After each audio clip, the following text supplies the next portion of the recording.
Imagine being born on a tiny island far from the centers of power, far from wealth and influence.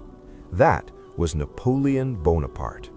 Born on August 15, 1769 on Corsica, a rugged island in the Mediterranean. From the start, he was different, quiet, observant, curious. He would sit on rocky cliffs for hours, staring at the sea, thinking, wondering about the world beyond. Napoleon grew up in a modest family. They were noble by name, but poor in means. His parents, Carlo and Letizia, taught him discipline, pride, and resilience. Napoleon was small and frail compared to other children. He was often teased, but he never let that stop him. He would retreat to his room, reading history and stories of great leaders. Alexander the Great, Julius Caesar, Hannibal, they became his heroes. He began to understand something early on. The world rewards those who dare. Physical strength mattered less than intelligence, courage, and ambition. Every insult, every challenge became fuel for his ambition. By age 9, his father sent him to mainland France to attend a military academy. It was a new world, cold, disciplined, and full of people who looked down on a boy from Corsica. At the military academy, Napoleon faced ridicule for his accent and background. He was different, small, often ignored, but his mind was sharp. He studied maps, military theory, mathematics, and strategy relentlessly. Nights were long, lit only by candlelight. He practiced every calculation, every plan, imagining armies moving across lands he had never seen. Napoleon quickly learned to turn disadvantage into strength. Where others relied on tradition, he relied on innovation. He trained his mind to anticipate, to calculate the impossible. Even as a young cadet, he dreamed not just of leading troops, but of reshaping nations. By 1785, he graduated and was commissioned as a second lieutenant in artillery. France was changing. The revolution was approaching. Kings and nobles were losing power. Chaos would soon sweep the nation. Napoleon entered a France on fire. Revolution had torn the old order apart. Nobles executed, citizens demanding justice, equality, freedom. Many were terrified, but Napoleon saw opportunity.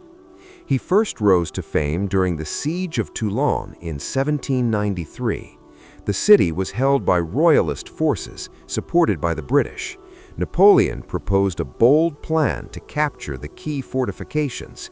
Many generals doubted him, but he succeeded. His artillery strategy was brilliant, precise, and decisive. He was promoted to brigadier general at just 24.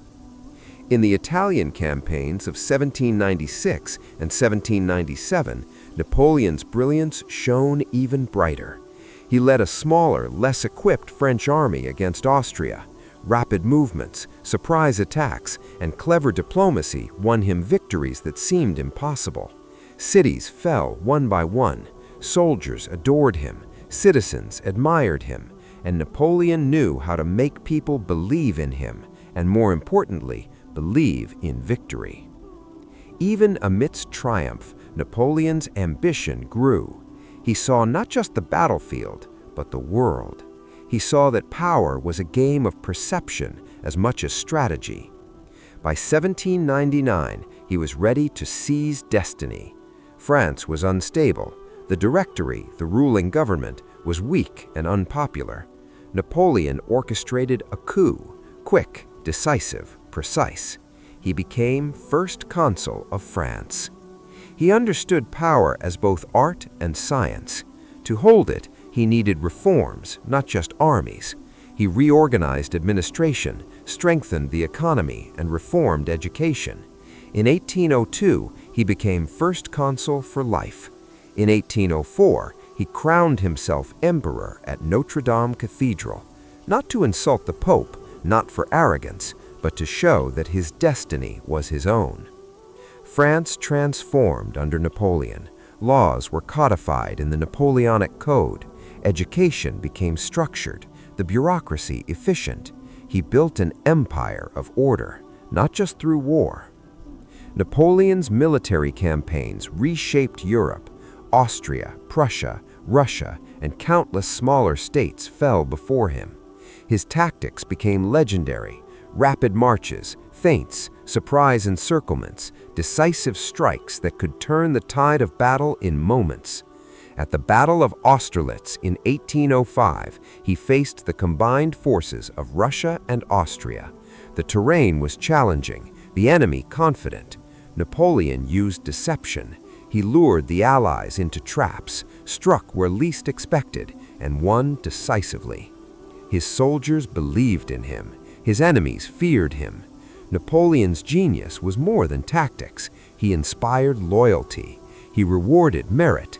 He built a bond with his troops, walking among them before battles, listening to their concerns, sharing their hardships. His presence alone could motivate thousands. By 1812, ambition reached a dangerous peak. Napoleon invaded Russia. It was a gamble of unmatched scale. At first, the campaign was a triumph. Cities fell, Russian armies retreated. Napoleon's confidence soared. But winter came early. Hunger, frostbite, disease, exhaustion. His army of over 600,000 men dwindled to barely 10,000 survivors. Napoleon had met a catastrophe few could imagine. His invincibility was gone. Even the greatest general of Europe was vulnerable. The retreat from Moscow was a nightmare. Soldiers collapsed in the snow. Horses froze. The silence of the vast Russian wilderness seemed endless. Napoleon, once a master of strategy, could only witness the devastation. Back in France, cracks appeared in his empire. By 1814, Allied European forces invaded. Napoleon was forced to abdicate. He was sent to Elba, a tiny island off Italy. It was a gilded cage for a man who had once ruled Europe. But he was not finished. In 1815, he escaped. Landing in France, he reclaimed power in what became the 100 Days.